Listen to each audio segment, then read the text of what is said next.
And all right, here we go.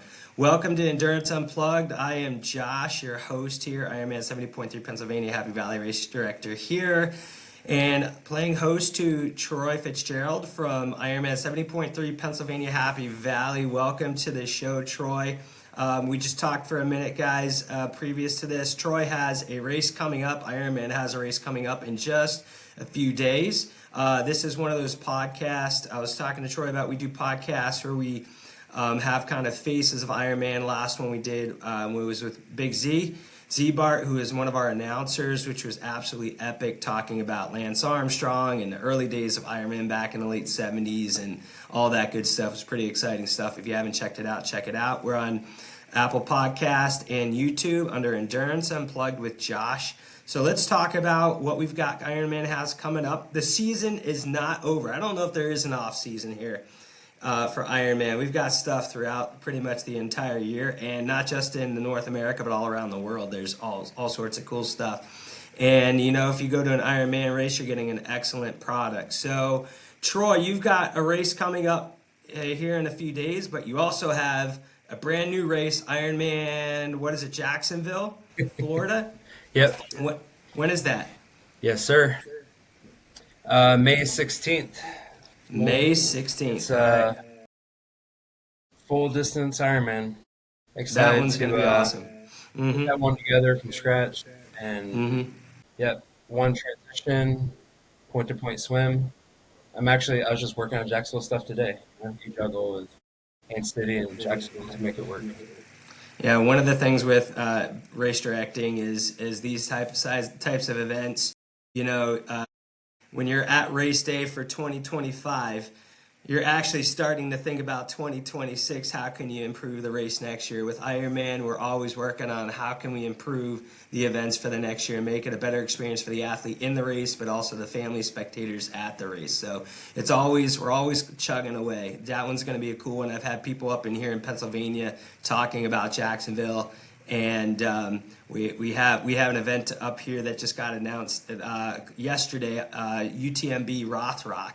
That's going to be here that weekend. So Ironman's always got lots of stuff going on to keep you entertained. Ironman's Jacksonville, May 16th, right? That's going to be an awesome one. Put that on your calendars. If you're looking at an Ironman, that's going to be a brand new one and lots of fun. So we got Ironman 70.3 Haines City coming up in just a few days. So tell me about Haines City. I was there a couple years ago helping out with the kids race. Tell me about this race and things that you love about it, the area, and all that kind of good stuff. Yeah, well, it's December 14th, and Haines City is one of those races that I've been a part of since before I was full-time with Ironman. I was contracting, and even at one point I was volunteering because I just love the event so much, and it's basically in my backyard, hour and a half away. Cool to see the race grow. I would say it used to be the original Disney race and then moved over to Lake Eva Park. I don't know the exact years. I'm pretty sure your last podcast with Z-Bart could go over the details. Yeah. But in the early years, those were the years we had, Lance Armstrong, and we had some high profile, like Chris Pratt did Haines City. The year was it Jurassic World and Guardians of the Galaxy came out. It's funny that it kind of has that grassroots feel, but it still has that kind of like star power pool. My other favorite thing about Lake Eva Park, it's a beautiful park, and the staff that works with our Ironman staff, they're almost like an extension of us. Like they're excited to have us, and they embrace us with open arms. And we call our, part of our ops guys site guys. They're almost extra site guys. Like they're rolling up to soft fence.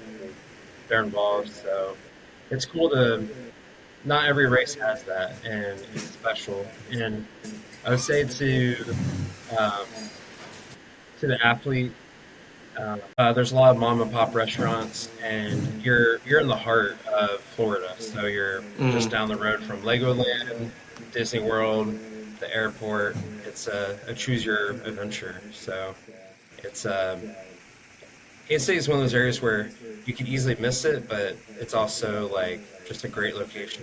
So I can go on and on about Yeah, everything I love about Kansas City, but it's just, I mean, I think we're doing something right. Like we're having well over 2,000 athletes this year. So that's awesome. people keep coming back. So, That's awesome. I think some of these races, the athletes that do them, they put so much time and energy into training, and to be able to have an event where you can bring your family, bring some extended family, and you can hang out, and they have some things to do. The half Ironman generally isn't as long as the full. So full, sometimes you have some more time to kill during the day if you're spectating. I've done that. But for this, there's, for that weekend that you're there, you have various things that you can do. Maybe the day before you're trying to rest up, there's a cool expo. There's also, you have an Iron Kids race at your event this year. So we have, you're at this event, you have various lots of options for family and friends if they're joining you, kids, things to do. Whether it's race day or the day after or whatnot, you got a cool place to check things out. So tell me about this Iron Kids event that you guys have. If somebody's listening and wants to register their kids, how do they do it? And tell us about it. you asked about all the great things that make Kansas City great, and I feel like I didn't even talk about what makes it great, where it's a one-stop shop, where it's um, you can check in Friday and have access to the practice swim and pool hours. But we can go into those details. But like you said, the Iron Kids. Um, we have not every race, but we have a splash and dash heated Sure. pool on Saturday at 9 a.m., followed by the kids' fun run at 10 a.m. So we do a toddler trot, a half mile, and 1 mile. So there's 4 races altogether. And my kids are actually in the splash and dash. They were actually training last night, and they're excited. So Okay. they're doing laps in the pool, and I was following them in the car, That's awesome. playing music. I'm looking forward to this. I won't spoil it for the kids if there's kids listening that I may be in a costume and it's red, and I might have a belly and a beard, and being on a bike and having the kids chase me down on some of those fun runs. So I'm looking forward to that. What I'd really like to do is I'm looking myself. We talk about kind of planning starts from race day all the way 365 days till the next race. I'm looking to check out your Iron Kids race. I'm crossing my fingers, hoping to bring one of those here, either Iron Kids or the Splash and Dash here to Happy Valley for our North America Championship in 26. So I'm hoping to learn a lot from you guys here next weekend, and hope I can apply some of those awesome things to our event. So you got the Iron Kids Splash and Dash, the Iron Kids Fun Run. You can go to your website, and there's links there to sign up for that race, or do you sign up that weekend? Both. There are links on the page to sign up for Iron Kids. We also have a QR code you can scan Sure.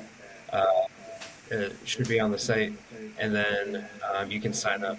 You can walk up and sign up. Awesome. And Now, one of the other things I like to do is talk about signing up at this point is you could probably still sign up to volunteer. And there's also a link on the website that you can help sign up to volunteer. So, and one of my favorite times volunteering is I was watching a good friend of mine race, and I jumped in. Now, we like to have you sign up earlier than the day of the race to help volunteer, but I got to help volunteer at the run turnaround for this full Ironman Wisconsin a few years ago, and I got to see my friend run by me a couple times. So you can check out that website, and if you want to volunteer, there's links there to sign up. Get a cool T-shirt. Everybody loves the Ironman volunteer T-shirts. They're pink this year. They're awesome. Good material. So yeah. I think we're good on captains, but one Yeah. incentive I do want to brag about is Yeah. getting M. embroidered Santa hats for all the captains. That's only for the Yes. volunteer captains. So Nice. Yeah. Not even the staff gets them, so it's more of an incentive where they're like, "Where'd you get that?" I'm like, "Gotta be a volunteer captain." There you go. You got the Haines City volunteer captains take care of them. I'm sure there's other volunteer spots, but also if you want to be a captain for Ironman Jacksonville, get in touch with Troy. Go through that. There's a volunteer link on the Jacksonville page, and you can get an early start. We love having volunteers getting involved early, so we can get information to them, and they can get recruiting their volunteers. So So tell funny us about. enough, Yeah, go Jill ahead. is my volunteer director Hmm. for Haines City. She will also be the volunteer director for Jacksonville. So There you go. There you go. Cool. You can find those links to volunteer or maybe be a captain, which we love the captains. Our captains are amazing, and the volunteers make the races go. Without you guys, it doesn't happen. So back to the race. So the race is on the 14th, right? December 14th, Sunday, right? yes, sir. 14th, I think Sunday is the 14th. So Yep. we got the 1.2 mile swim in that lake there, right next to the park. And it's all, like you said, it's all very consolidated. It's all right there. You're not walking far to go anywhere. It's boom, right there. The swim start, swim finish, the transition. The finish line is all right there, as well as all the kids stuff on the day before. So then tell me about the swim.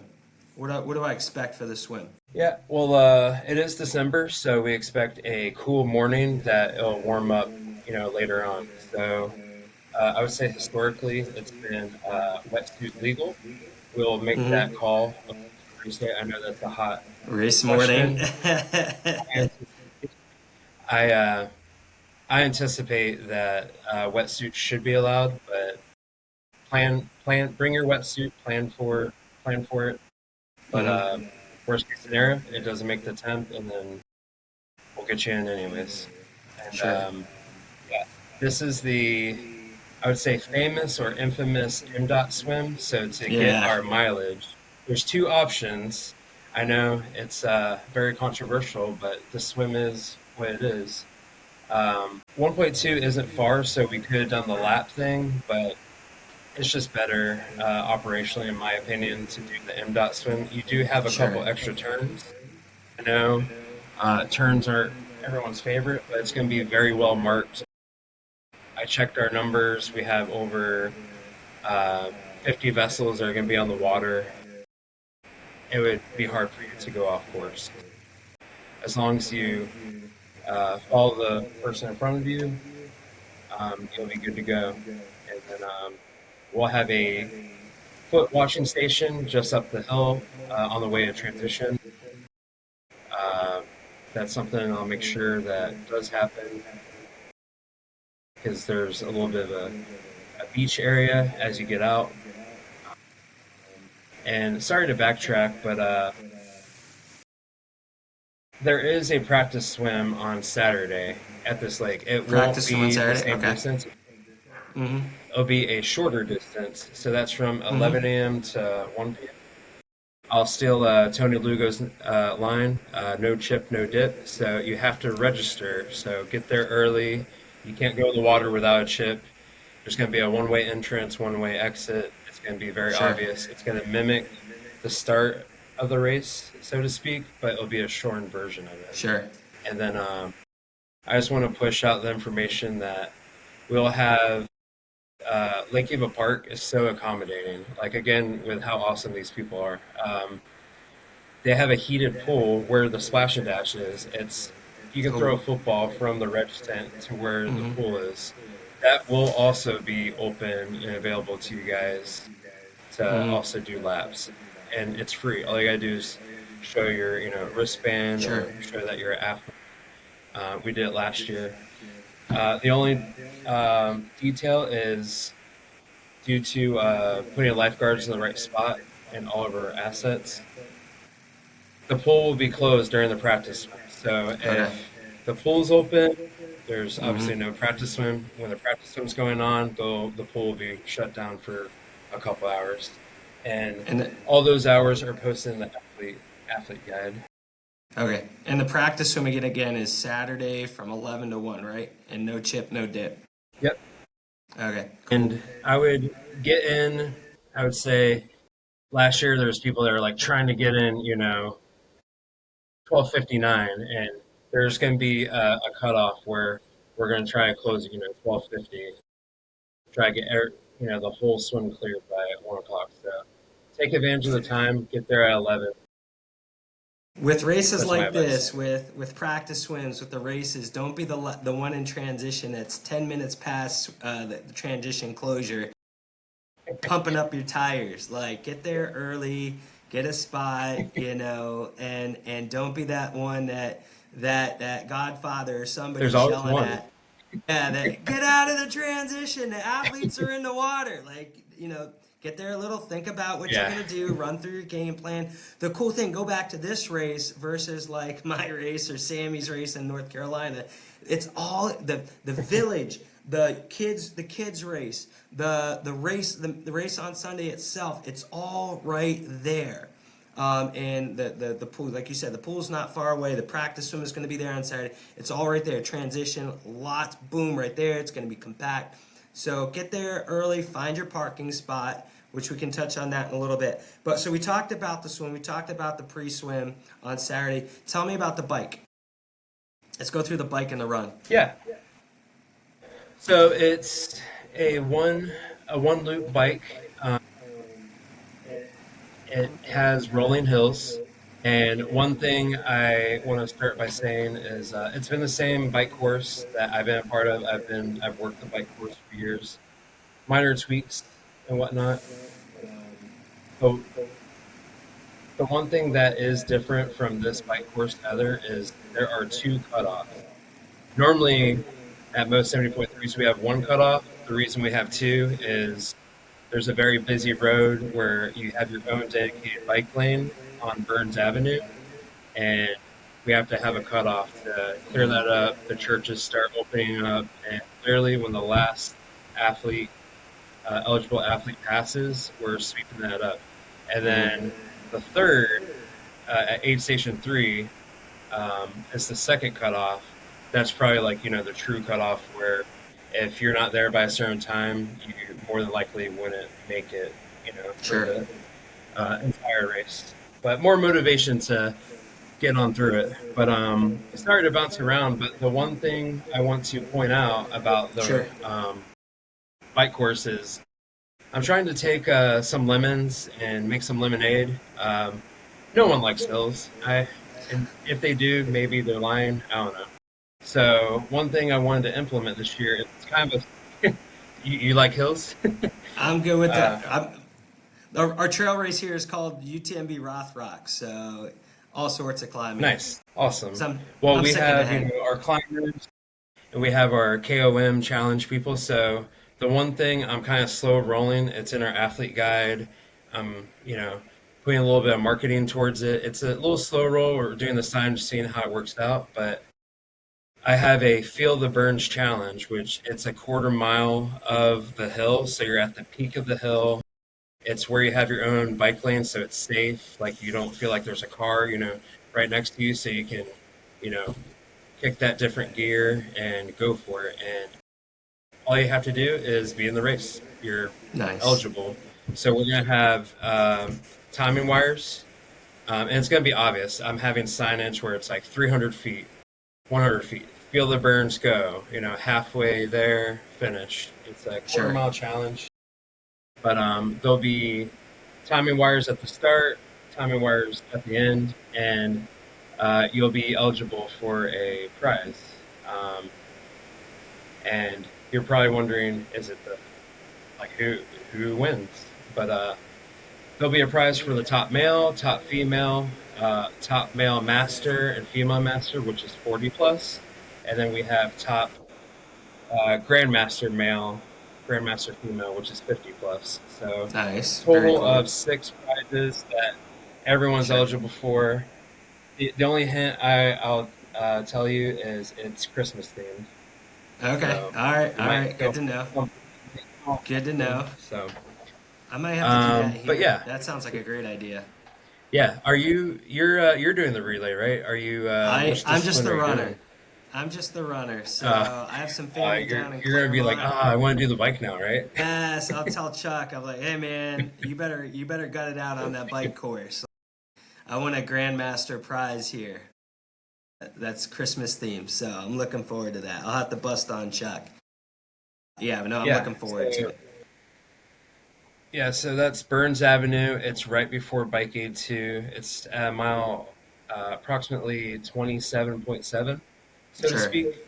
But if you're there, you scan one of those QR codes that have the KML. It's in the KML.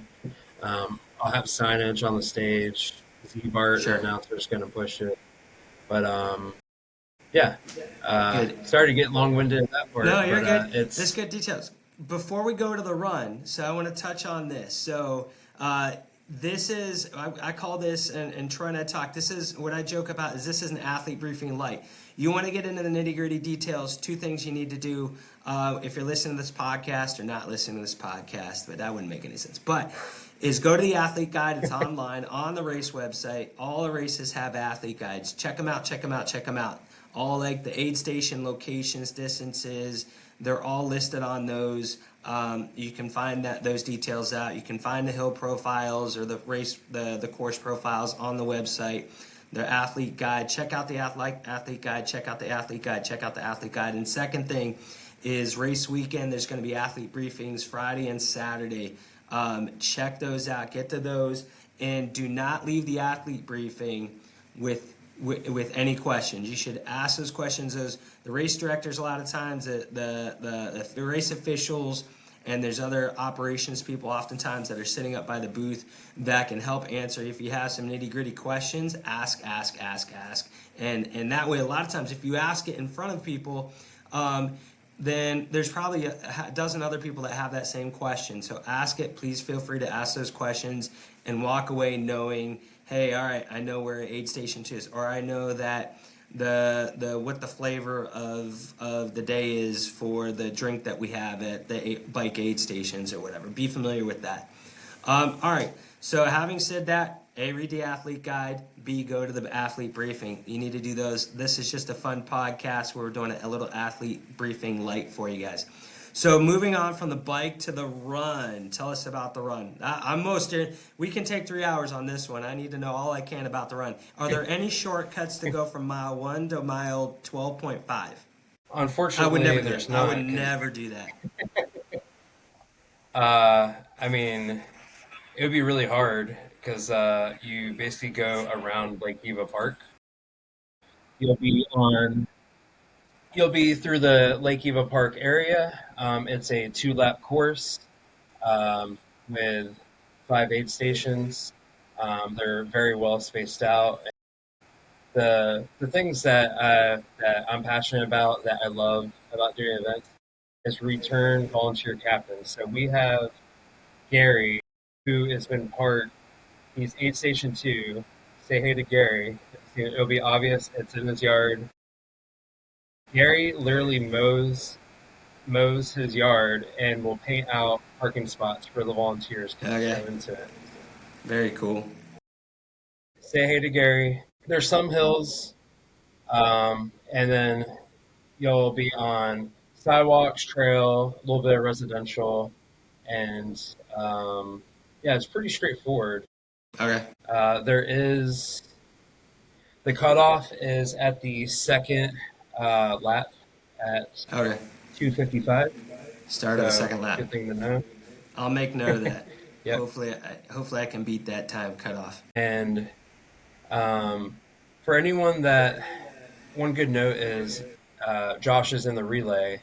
The unique thing about this race is the relay kind of has its own transition lot. It's adjacent. It's like connected, so it's the same flow.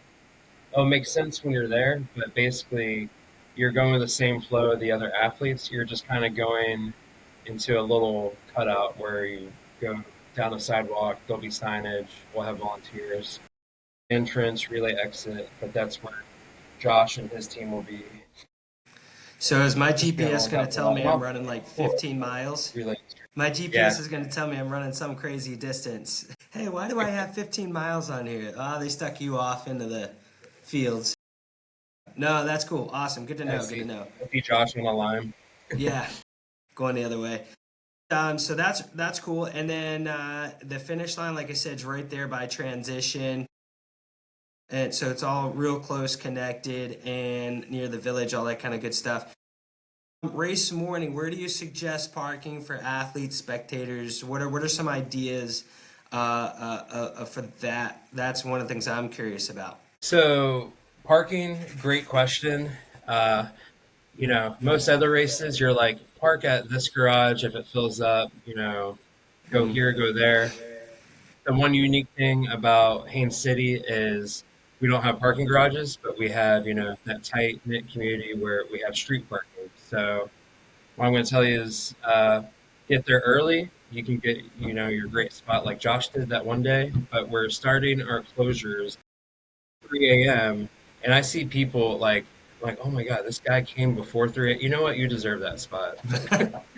Um, but can't say you will or will not get towed. You're not supposed to park there. So okay. there will be, if you see anything that says no parking, you Don't. will get Yep. towed. Yep. Um, so the exact details are Oak Street. Everything past Oak Street will be shut down before Lake Eva. Okay. Ledwith, so it goes Oak Street. Ledwith is where the actual bikes are. So Oak Mm-hmm. Street's the one street ahead. All the streets above that are open to street parking. Okay. You'll find, people that are collecting, $10, Sure. $20, whatever, to park in their yard. But all the way from like my wife was a spectator. She parked over at like 8th Street. That's just keep going the street down. It's very manageable. Okay. From 5th Street all the way to like 5th, 6th, 7th, 8th, 9th, 10th. Anywhere you can find street parking. And there's also, what's the name of the street? After Henson, that's where like the downtown block area is. There's like legitimate parking spots there. Is that where you found Gotcha. the spot? No, if I knew you, you found the I spot was. over like in between two houses. Yeah, yeah. No, I was like right next to the transition area there. I got there really early. It was like 7:30 on, I don't know, Saturday, because it was a kids race day, and I helped out with that. So it was early. So I got a pretty good spot. But this year it'll be a little bit different showing up on race day. So no, I'll listen to this again. I'll look at the maps and come up with the game plan ABC for race morning. Looking forward to it. So, anything else, Troy, that you want to touch on real quick? I know we're coming in on the end here. I don't want to. I know you got a lot more race prep to do for this race. It's happening in just a few days. But anything else you want to touch on before we say adios, and I'll see you next week. Yeah, just a couple notes about the race in general. It is very spectator friendly. One thing that I felt like worked out really well, we Alan Mendez was the race director before me, so he started bringing food trucks. And I basically, Alan's the man. I own all my success, to him.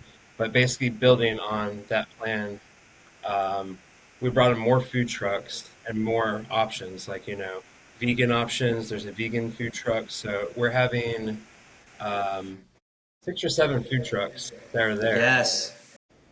I think we had 4 last year, and people stayed. You could see the impact. Like, the finish line was full, and Mm-hmm. we're gonna have Kona Ice, coffee food truck. There's a like Cuban food truck, hot dog, the vegan arepa, the sugar shakers.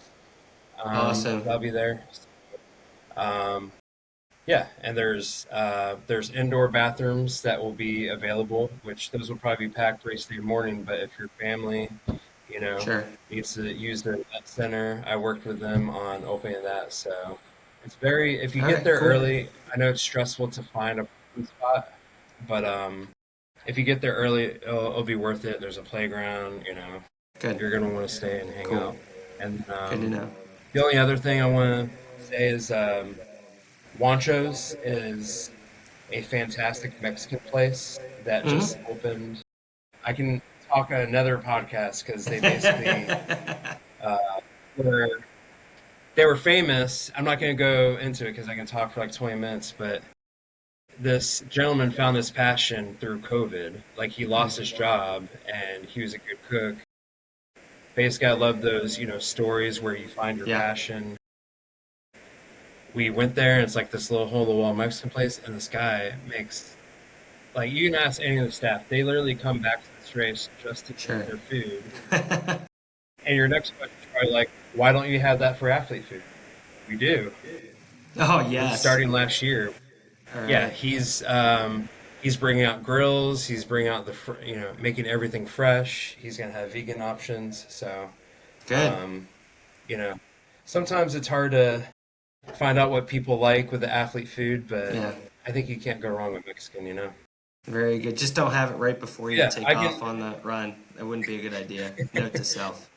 Yeah, that's a post race, Yeah. Post celebration. race. Post But race. I just want to say good luck to everyone, and let's. It's the last official Ironman of the year, Yep. so proud to say that. And then just be safe and happy holidays.